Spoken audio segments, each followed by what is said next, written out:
हमारा बिल 5,000 है। बिल आ रहा हज़ारों के हिसाब से। बाहर से कर्जा आता है, बाहर ही चला जाता है। अब जो बिल लेने का है खंबे के साथ उसको टांग देंगे। अब हम रेंट पे करें, बच्चों की फीसें पे करें कि बिल पे करें, फिर क्या किया जाए, खुदकुशी कर ले। पढ़ने वाले मेरा बच्चा है जिसे मैंने स्कूल से हटा के काम पे डाल दिया। बिस्मिल्लाहिर्रहमानिर्रहीम। अस्सलाम वालेकुम नाजरीन, पावर शो के साथ मैं हूं आसमा चौधरी। आज के प्रोग्राम में आपको खुशामदीद कहते हैं। पाकिस्तान के अंदर इस वक्त हम देख रहे हैं कि पाकिस्तान के अवाम आए रोज़ बिजली के बिलों से तंग आ गए और इस महीने के जो बिल्स आए हैं होशरुबा उसमें जो इजाफा हुआ है पाकिस्तान के अवाम यकीनन उससे खासे तंग है। आज निगरान वज़ीर आज़म की ज़ेर सदारत बिजली के हवाले से एक आला सतही इजलास हुआ। पावर डिवीजन ने कहा, उन्होंने पावर डिवीजन को ये कहा कि पाकिस्तान के अवाम को रिलीफ देने के लिए इकदाम किए जाएं, जबकि पावर डिवीजन का ये कहना था कि बिजली के जो रेट्स है वो नेपरा तय करता है। तो सवाल ये पैदा होता है कि पाकिस्तान के अवाम को रिलीफ कौन देगा? क्या सिर्फ ये इजलास इसीलिए होते हैं कि गुफ्तन नशिस्तन और बर्खास्तन और पाकिस्तान के अवाम शायद अपने हकूक के लिए सड़कों पर ही रहेंगे? लेकिन जब इलेक्शंस अभी करीब हैं और इलेक्शंस की हम बात करते हैं तो क्या अवामी नुमाइंदे जब पाकिस्तान के अवाम के दरमियान जाएंगे तो क्या वो उनको फेस कर पाएंगे? लोग जिस तरह से इस वक्त बिजली और शदीद गर्मी से बिलबिला रहे हैं और बिजली के बिल्स देखकर परेशान हैं, क्या वाकई उनके कोई दुखों का मदावा करेगा या नहीं करेगा? सियासतदानों की बात करते हैं, पीडीएम की हुकूमत की बात करते हैं। पिछले 16 माह पहले वो महंगाई के हवाले से या बिजली में बिलों के इजाफे के हवाले से क्या कहते थे, पहले आपको वो सुनवाते हैं। 10 किलो का आटा जो कीमत कल और परसों पंजाब में होगी वही कीमत केपीके में होगी। नहीं रखेंगे तो फिर मैं अपने कपड़े बेचूंगा और आपको मैं आटा मुहैया। बिजली की कितनी कीमतें बढ़ी हैं, बिल बढ़े हैं ना।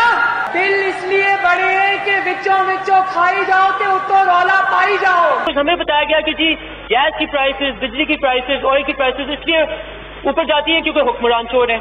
महंगाई का हाल देखें, आज गरीब आदमी को दवाई नहीं मिलती। बिजली और तेल और गैस आज आसमान से बातें कर रही हैं। आपने इस कौम का तेल निकाल दिया है। को मुल्क के मफाद में दी लेकर आओ, गरीब अवाम के मफाद में दी लेकर आओ। हम नहीं मानते ये PTIMF डील को। हुकूमत से मुतालबा करेंगे कि वो कीमतें कम करे, क्योंकि कीमतें कम करना और उनमें तवाजुन पैदा करना। 23 मार्च को इस्लामाबाद में महंगाई मार्च होगा। वोट मांगे ना तो उसको अंदर से बिजली का बिल लाके दिखाना, कहना ये लो अपना वोट।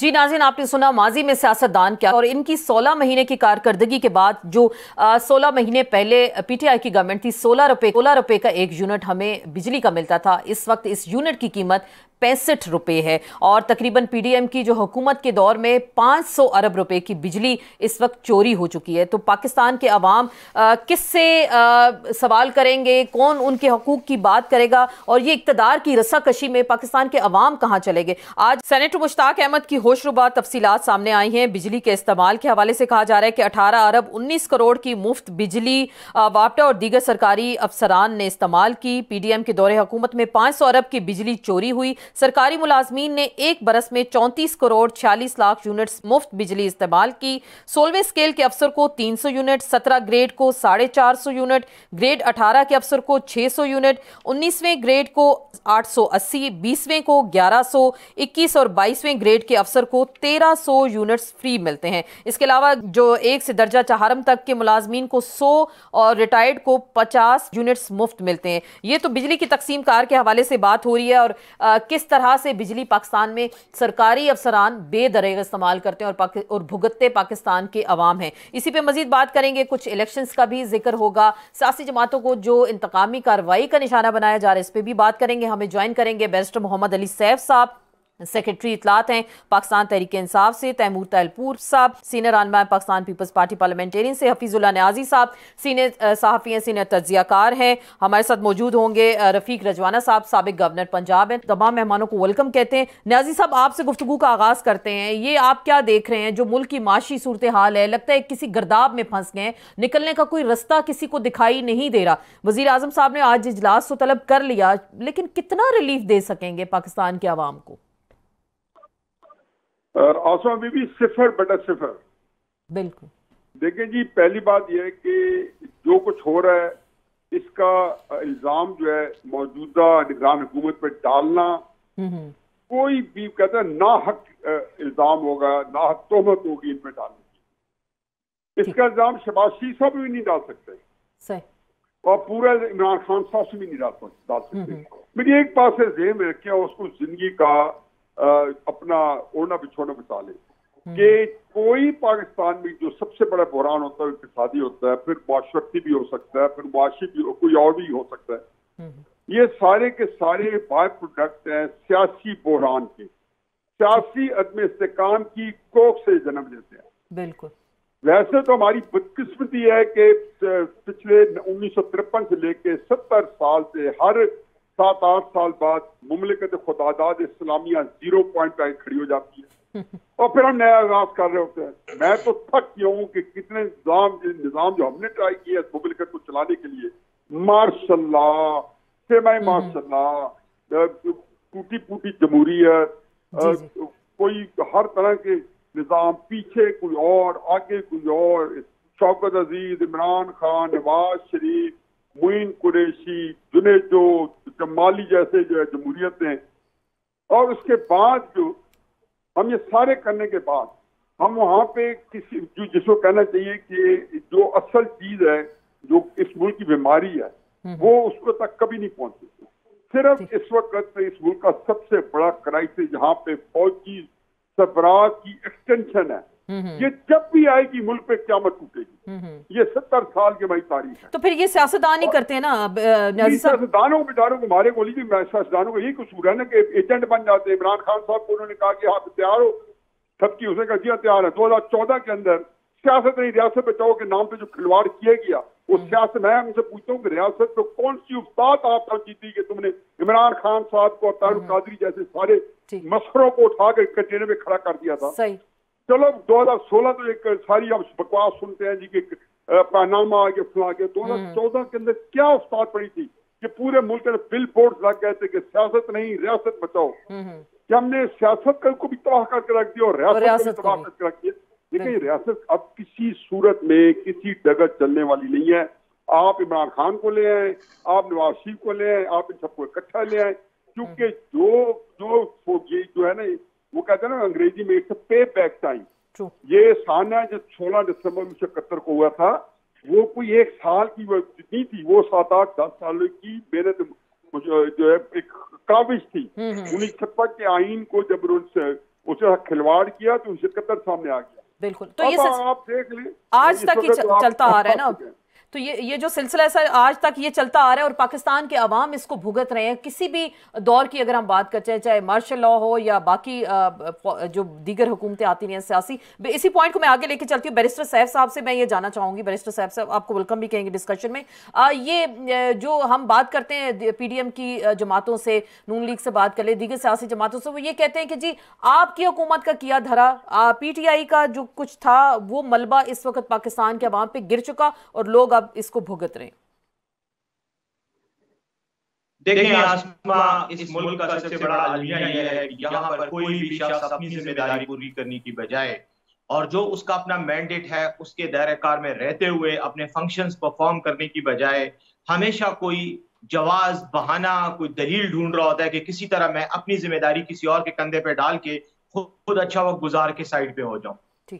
चले तहरीक इंसाफ ने की पॉलिसियां थी, हम 3-3.5 साल हमारी हुकूमत रही, हमने अपनी तरफ से मईशत को दुरुस्त करने की कोशिश की, लेकिन जिस हालत में मईशत हमें मिल रही थी वो उसका भी कबाड़ा निकला हुआ था। हम तो उस गन को पहले ठीक करते रहे। जब हमने गन ठीक किया तो उसी वक्त हमें हटाकर जबरदस्ती एक गैर क्या कहते हैं जमहूरी तरीके से हमारी हुकूमत को हटाया गया। उसके बाद जब इनके पास हुकूमत आई, 16-17 महीने इनके पास हुकूमत थी PDM की जमातों के पास, और बकौल इनके माशियात के बहुत बड़े विजर्ड, बहुत बड़े जादूगर, बहुत बड़े बड़े माहिरीन इनके पास थे। वो डॉर साहब जो है वो स्पेशली बरतानिया से तशरीफ लाए कि मैं आकर डॉलर का सत्यानाश कर दूंगा, डॉलर को ठीक कर दूंगा, डॉलर की जरूरत कैसे हुई कि वो इतनी ऊंची उड़ान उड़ रहा है। क्या बना? हम जिस रेट पर डॉलर छोड़कर गए थे और आज जिस रेट पे डॉलर है उसको आप देख लें, मुआवजा कर लें। बहुत सिंपल सी बात है, मुझे तफसील में जाने की जरूरत ही नहीं है। अच्छा, अब ये किसने किया? ये इमरान खान ने जेल में बैठ के, अटक जेल से तो पॉलिसी नहीं बनाई, इनके हाथ में था सब कुछ। ये कर रहे थे और मुल्क को इस हाल में छोड़ के फिर लंदन चले गए वापस। और खान साहब हमेशा ये कहते थे कि ये लोग आएंगे छुट्टियां मनाने पाकिस्तान हुकूमत करेंगे, प्राइम मिनिस्टर और प्रेसिडेंट हाउस में रह के, उसके बाद ये भाग लेकिन जाएंगे अब होगा और क्या? इसका सोल्यूशन क्या है? इसका सोल्यूशन क्या है? अब मैं हम जाहिर बात है ना, क्योंकि अब देखें अब लोग बिल जला रहे हैं, बापडा ने कह रहे हैं जी लोगों के दिल जला दिए, लोग बिल जला रहे हैं, लोग इस वक्त सड़कों पे हैं, वो किससे रिलीफ मांगे? निगरान हुकूमत कहती है जी हम तो इलेक्शंस करवाने आए। तो इन तमाम तरह सूरत हाल का इस वक्त जिम्मेदार कौन है? जी देखें, बिल्कुल मैं यही बात करना चाह रहा था, जैसे नियाजी साहब ने बात की कि देखें ये सिस्टमिक डिसऑर्डर है। आसमां बात चीजें होती हैं, वो आपकी छोटी सी कोई माइक्रो लेवल की कोई हरकत होती है, कोई गलत पॉलिसी होती है, जिसके नतीजे में एक मसला बन जाता है। एक है जो मैक्रो लेवल पर आपकी स्ट्रेटेजिक डायरेक्शन गलत होती है, जहां आप बहुत बड़े लेवल के गलत फैसले करते हैं, उसके असरात कई साल तक चलते हैं। इस वक्त पाकिस्तान की जो मईशत का हाल है, ये बेसिकली मैक्रो लेवल पे जो स्ट्रेटेजिक गलत फैसले हुए हैं स्ट्रेटेजिकली, उनके असरात आपको नजर आ रहे हैं। और दूसरा, बैनुल अक़वामी तौर पर जो रिएक्शन आपको देना था मुख्तलिफ अवामिल का, मुख्तलिफ फैक्टर्स का, उसका आपने उस तरह से रिस्पॉन्ड नहीं किया, उतनी जिम्मेदारी से नहीं किया जितना करना चाहिए था। उसका खमियाजा आज हम भुगत रहे हैं। तो इसलिए वही बात है कि किसी टीवी प्रोग्राम में आप इतनी डिटेल में मैक्रो इकोनॉमिक्स की डिटेल्स नहीं डिस्कस कर सकते। लेकिन एक चीज मैं बताऊं, आखिर में एक पॉइंट मैं रखना चाह रहा हूं, जो मैं नियाजी साहब की बात से क्यों लेके कह रहा हूं, और वो ये है कि ये सारा मामला, इसकी जिम्मेदारी सियासतदानों पे आती है, तहरीक इंसाफ पे भी आती है, इसमें कोई शक नहीं। लेकिन तहरीक इंसाफ से ज्यादा हुकूमत जिन्होंने की है, जो इस मुल्क पर बाकायदा बादशाही करते रहे हैं, ये जिम्मेदारी उन पर भी आती है। लेकिन हमें करना क्या चाहिए? हमें ये करना चाहिए कि हमने मीसाक जमहूरियत किया, उसका मजाक उड़ाया। अब हमें एक मीसाक पाकिस्तान करना चाहिए, उसमें हम तमाम सियासी पार्टियों को बैठकर जो मैक्रो लेवल के नेशनल इश्यूज हैं उन पर कंसेंसस डेवलप करना पड़ेगा, उन पर सियासत से इनकार करना पड़ेगा और आवाम की बेहतरी के लिए प्लानिंग करनी पड़ेगी। बिल्कुल, चले अच्छी बात। इस तरह किसी एक बड़ी सियासी किसी को इनिशिएटिव लेना होगा, एक बड़ी सियासी पार्टी को टारगेट करके उसका कबाड़ा निकालकर समझा जा रहा है कि शायद मुल्क को ठीक कर देंगे। ये हालात और ये पॉलिसी, देखिए ये सोच गलत है, क्योंकि ये वक्त कल को किसी और सियासी जमात पे भी आ सकता है। ये जो बात अभी आप कर रहे हैं, तैमूर तालपुर साहब आपको वेलकम भी कहेंगे डिस्कशन में। ये जो 16 माह की कारकर्दगी रही पीडीएम की हुकूमत की, और अवाम इसको अब भुगत रहे हैं। निगरान हुकूमत जाहिर बात है वो इतना बड़ा रिलीफ कैसे देंगे पाकिस्तान के अवाम को? आपको क्या लग रहा है? इलेक्शंस करीब हैं, अब आपका भी मुतालबा है 90 दिन के अंदर इलेक्शंस कराया जाए। कहीं से नून लीग अब बार बार कहती है कि जी जनवरी फरवरी तक जा सकते हैं, तो कुछ आपको लग रहा है मामलात कहीं खराबी की जानिब तो नहीं जा रहे?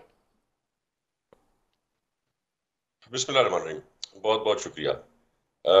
एक तो खुश आइन बात यह है कि पाकिस्तान पीपल्स पार्टी के प्रेशर के बाद और उनकी मैसेजेस के बाद अब इलेक्शन कमीशन ने ये कहा है आज कि वो स्पीड अप कर रहे हैं, और जो काम इनको लग रहा था कि बहुत ज्यादा टाइम में होगा, वो उसको कम टाइम में पूरा करने में कामयाब हो जाएंगे। तो ये बहुत ही एक खुश आइन खबर आज इलेक्शन की तरफ से आई है। हमारी वही बात है और वही स्टैंड है कि 90 दिन के अंदर इंशाल्लाह ताला इलेक्शन होने चाहिए।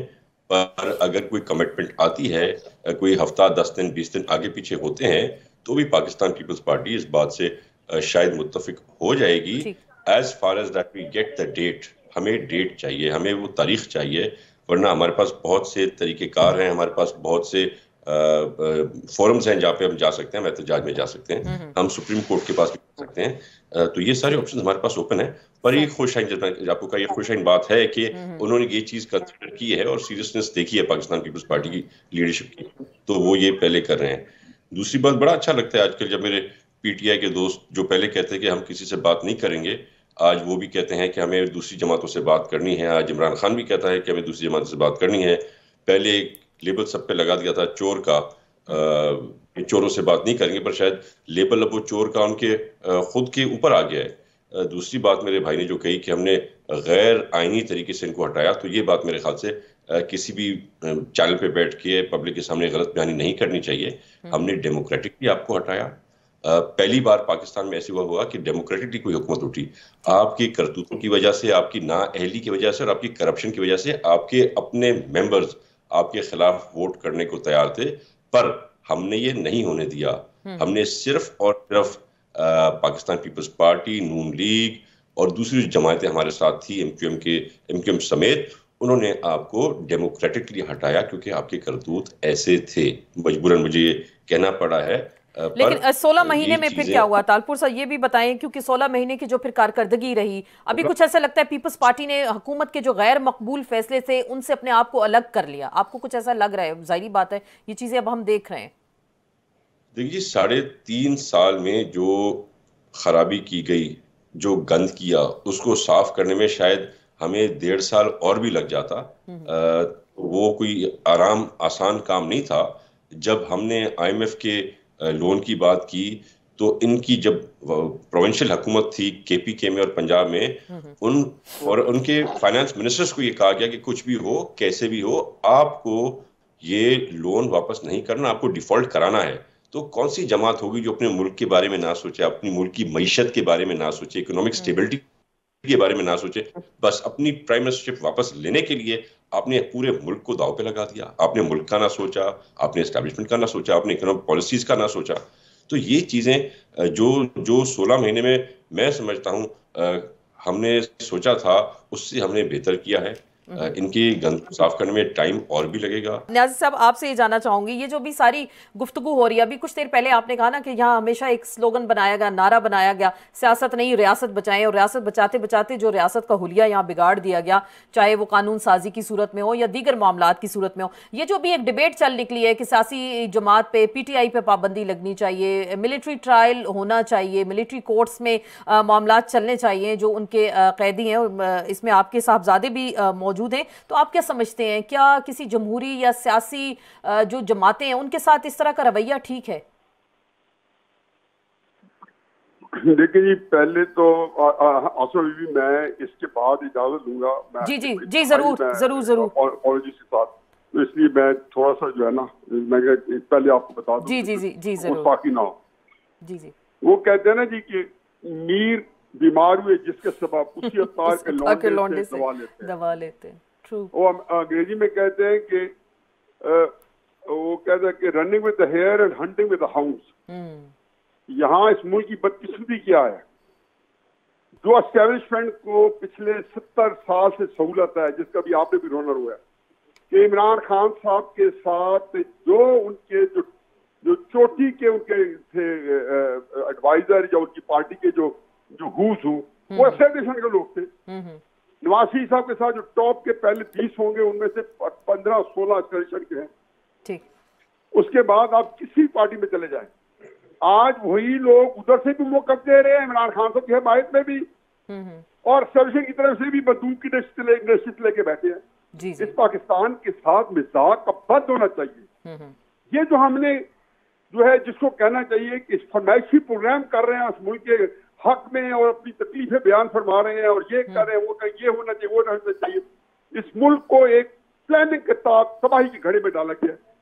तहरीक इंसाफ के मुस्लिम नून की लड़ाई करवाई किस लिए गई है कि दरमियान में जो बांदर है वो आके बिल्लियों की लड़ाई में अपना काम चला गया। ठीक। मुल्क का क्या असर किया? आज दोनों पार्टियां एक दूसरे के खून के प्यासे हैं। दोनों ने कोएग्जिस्ट करना है, क्योंकि एक शहर के हर कॉन्स्टिट्यूंसी में उनके बंदे मौजूद है, उनके बंदे मौजूद है जो पिछले 400 साल से रह रहे हैं, अगले 400 साल तक रहते हैं, अगर कोई हालात मुवाफिक रहे तो।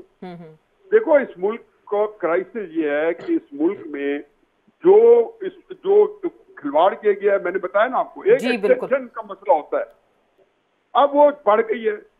जनरल आसिफ मुनीर साहब को मैं ब्लेम थोड़ा कम देता हूँ कि इनकी अपनी ही जो जनरल बाजवा ने फैज अमीर साहब के साथ मिलके, इमरान खान साहब के साथ मिलके इनको अंडरमाइन किया, और हमने उसको जब अंडरमाइन किया तो उसके बाद जो बेचारों को अभी ये आए नहीं थे, इमरान खान साहब लॉक बात कर रहे थे 26 नवंबर को कि जी हमने इस्लामाबाद पहुंचा, अपॉइंटमेंट रुकवानी है जनरल आसिफ मुनीर की। जाहिर है अब वो फंस के रह गए for the right reason, the wrong reason. उनके पास चॉइस नहीं रही। इस सूरत हाल के बाद फिर 9 मई हो गया, इमरान खान साहब का कोई गुंजाइश नहीं रही। हालांकि ये बदकिस्मती है कि उनको उस पोलिटिकल स्पेस दी जाए, उनसे छीन ली जाए। ये कौन कर रहा है? एस्टेब्लिशमेंट कर रही है। किसकी जरूरत है? एस्टेब्लिशमेंट की जरूरत है। सही।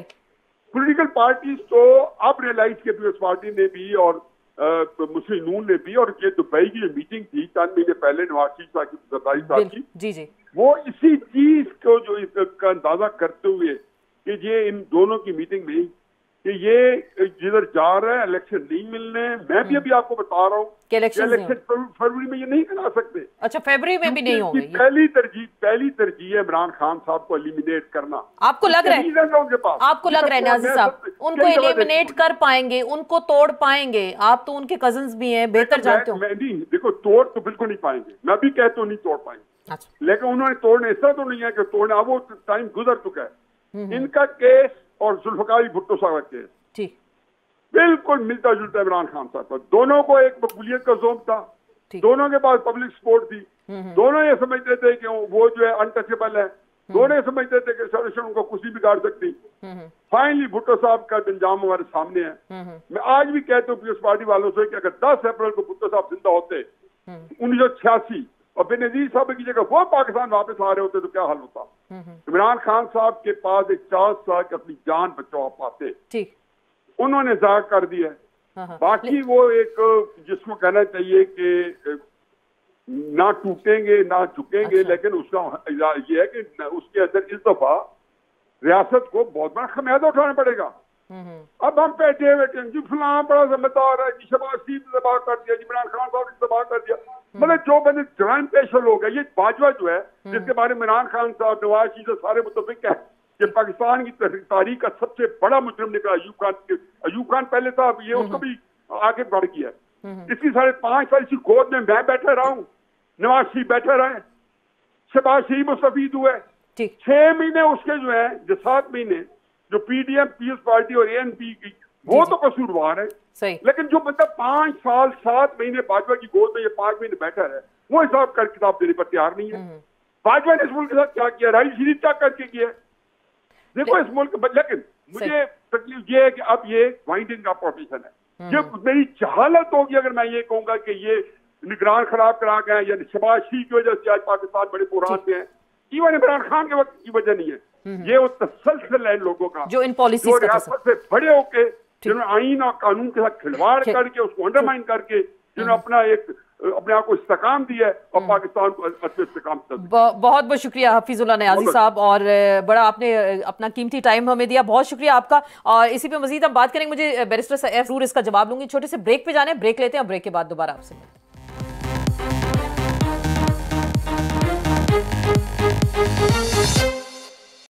जी नाज़रीन, ब्रेक के बाद आपको खुश आमदेद कहते हैं। अभी बात जो हो रही थी हफीजुल्लाह नियाज़ी साहब से, उनका यही कहना था कि जो सारी सूरत हाल हमारे मुल्क में होती है इसके जिम्मेदार सियासतदान भी होते हैं जो कि मुश्किल वक्त में किसी और को कंधा देते हैं और फिर बाद में खुद भी इस्तेमाल हो जाते हैं। बैरिस्टर सैफ साहब, आप ही की जमात की बात करूंगी। परवेज खटक साहब जो यहाँ से केपी से थे, आपके रहनुमा थे आपकी जमात के, हर जलसे जुलूस में स्टेज पर मौजूद होते थे, बड़ी धुआंधार तकारीर करते थे। अब वो कह रहे हैं कि जी चेयरमैन PTI ने जो 4 बड़े केसेस हैं, तोशाखाना हो गया, 9 मई हो गया और ये जो दीगर वो मामलात की बात करें, वो कह रहे हैं उनके गले का फंदा बनेगा। वो फौज के साथ टकराव की बात करते थे, तो ये बातें क्या उस वक्त खटक साहब नहीं करते थे? किसी इजलास में आप लोगों को वार्न नहीं करते थे जो अब वो कह रहे हैं?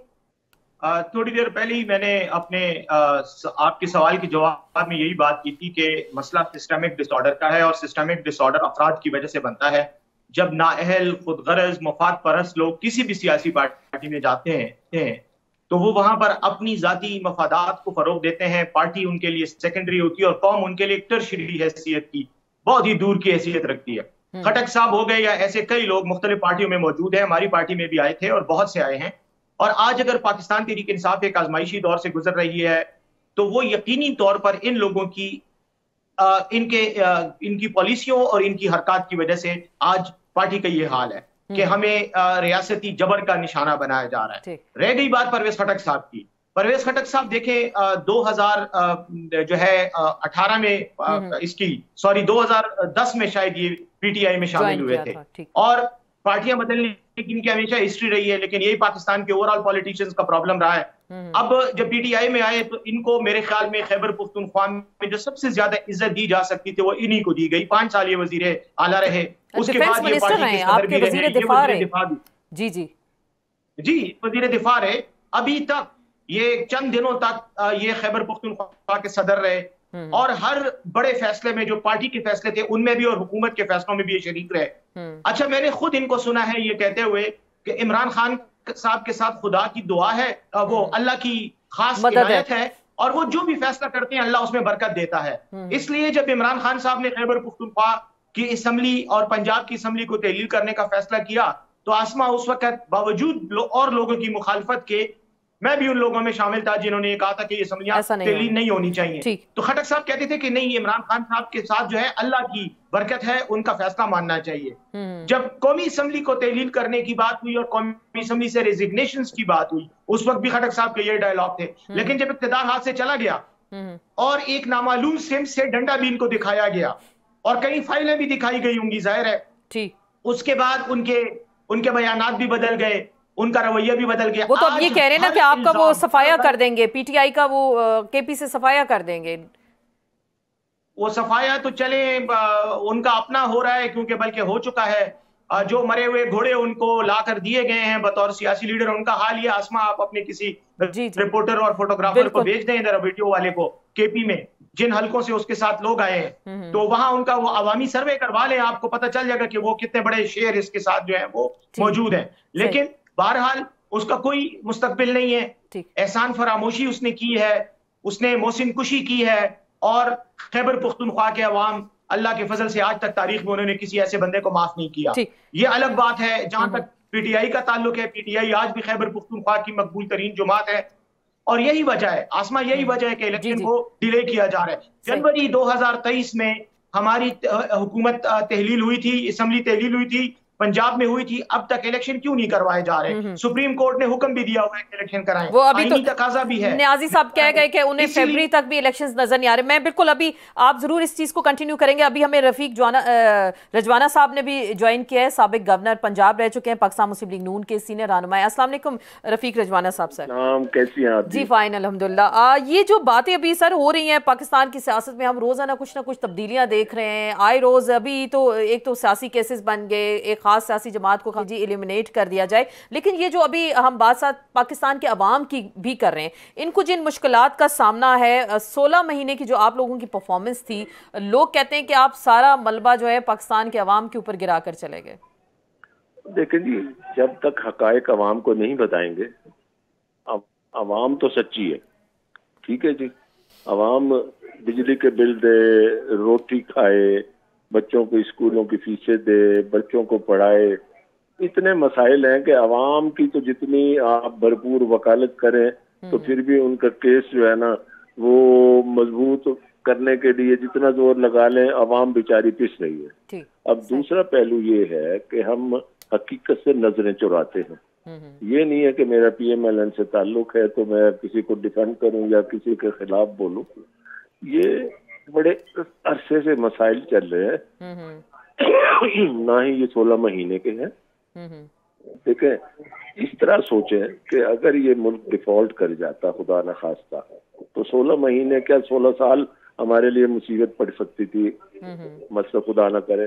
तो अब 16 महीने में परफॉर्मेंस और फिर उससे पहले 3.5 और 4.25 साल की परफॉर्मेंस, अब जो कुछ हो गया उसको सांप की लकीर को पीटने की बजाय आगे हर बंदा अपने गिरबान में जाके दूसरों पर उंगली उठाने की बजाय खुद हर कोई अपना एहतसाब करे, सेल्फ अकाउंटेबिलिटी। ये तो आप बात अच्छी करें, सेल्फ अकाउंटेबिलिटी। सर, ये भी आपने इलेक्शंस में जाना है, लोग बिजली के बिल्स जला रहे हैं, लोग इस वक्त सड़कों पर हैं, एहतजाज कर रहे हैं, रोड्स ब्लॉक कर दिए, तो आप क्या नहीं समझते सियासतदानों के लोग गिरबान तो नहीं पकड़ेंगे? अब आप लोगों ने जलसों में जाना है, जुलूसों में जाना है, तो फिर क्या मंजर हम देखेंगे पाकिस्तान? आसमा साहिबा, मैं आपको बताऊं, मुझे तो डर लगता है कि कहीं ऐसा वक्त भी ना आए कि लोग कहें हम वोट ही नहीं देते हैं। बिल्कुल बिल्कुल, वोट दे दे के तो लोग थक गए हैं। ठीक है, अब कोई भी नारा अगर लगाए, आज कोई पार्टी लगाए नारा कि हम बिजली के बिल सस्ते कर देंगे, इट इज इम्पॉसिबल। ठीक है, अवाम का पेट नारों से नहीं भरता, जिंदाबाद मुर्दाबाद से नहीं भरता, नए पाकिस्तान से नहीं भरता। अवाम का पेट भरेगा कुछ करने से, और कुछ करना जो है वो सबको मिलकर करना पड़ेगा।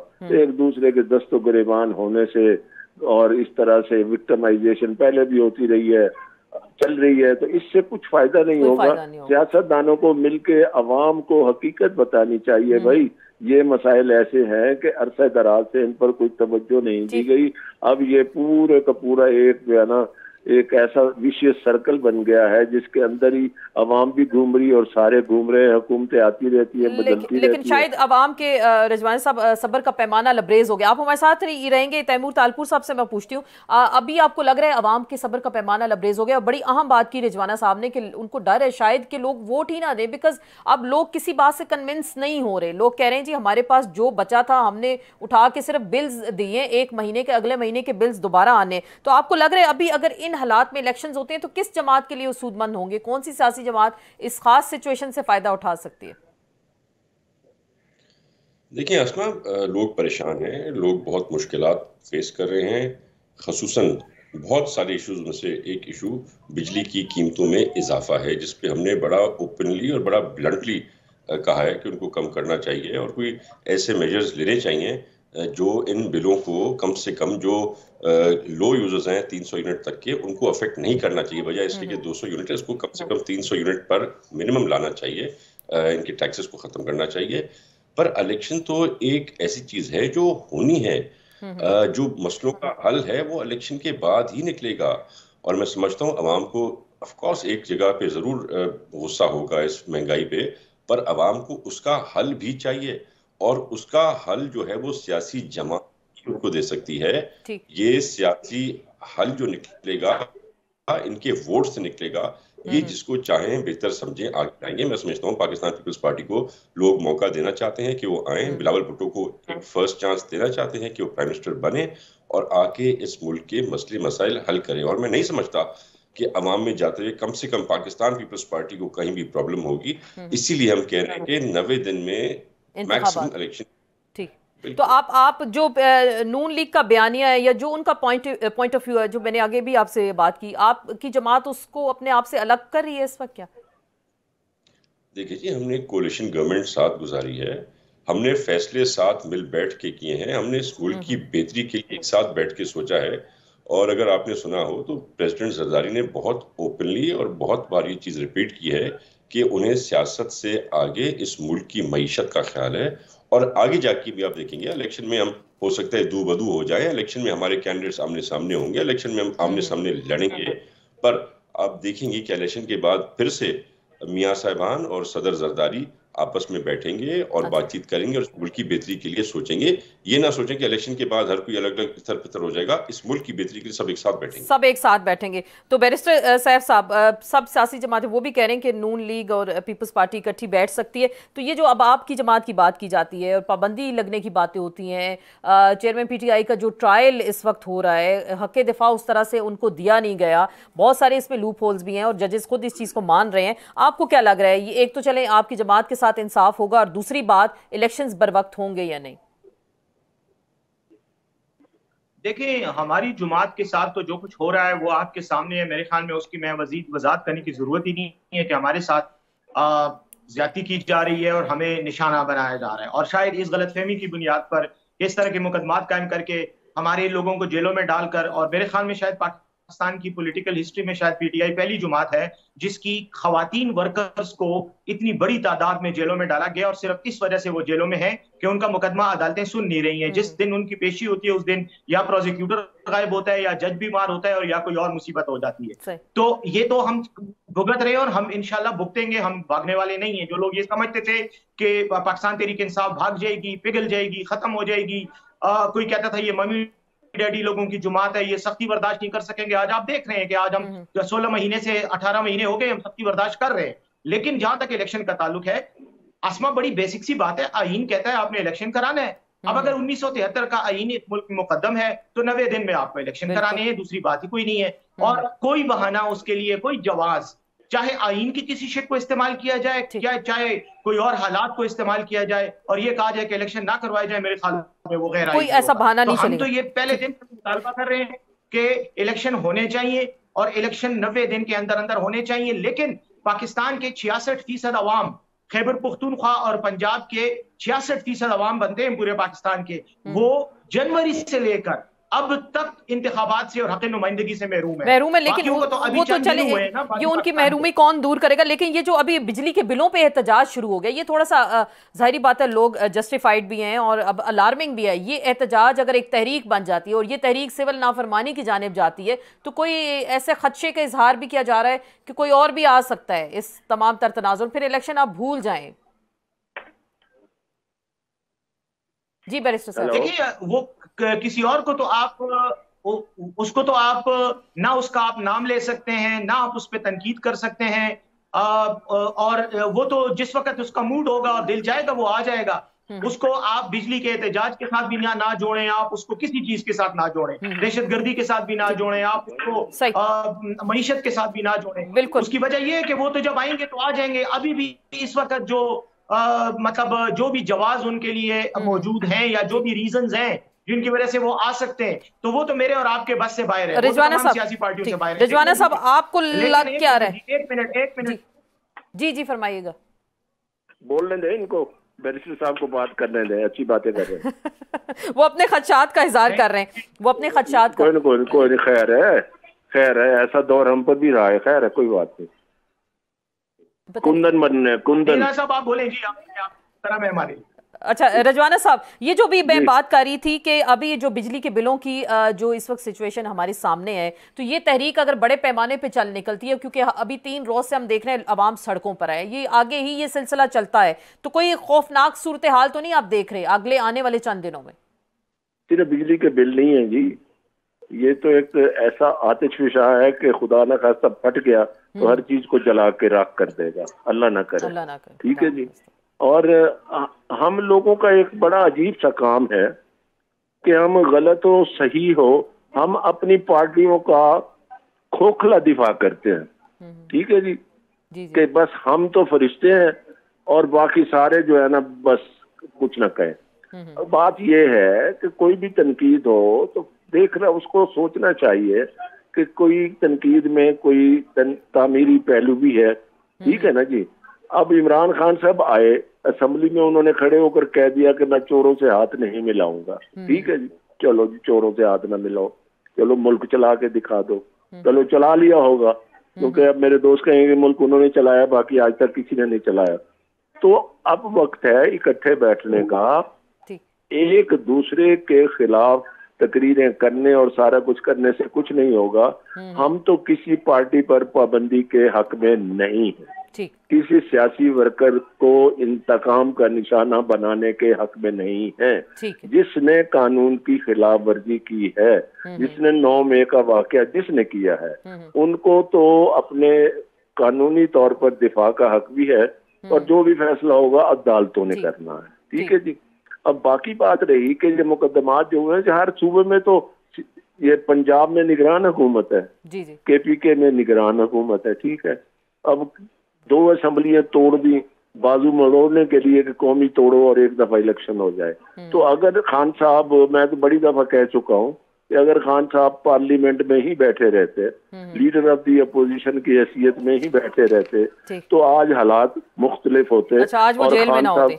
खान जेल को छोड़े कोई नहीं, खैर है, जेल लीडरों को होती रहती है, ऐसी कोई बात नहीं है। और दूसरी बात यह है कि वज़ारत उज़्मा से उतर गए। भाई आप लीडर हो, जरूरी नहीं कि जो लीडर हो वो वजीर आजम भी जरूर बने और जो वजीर आजम हो वो लीडर भी जरूर हो।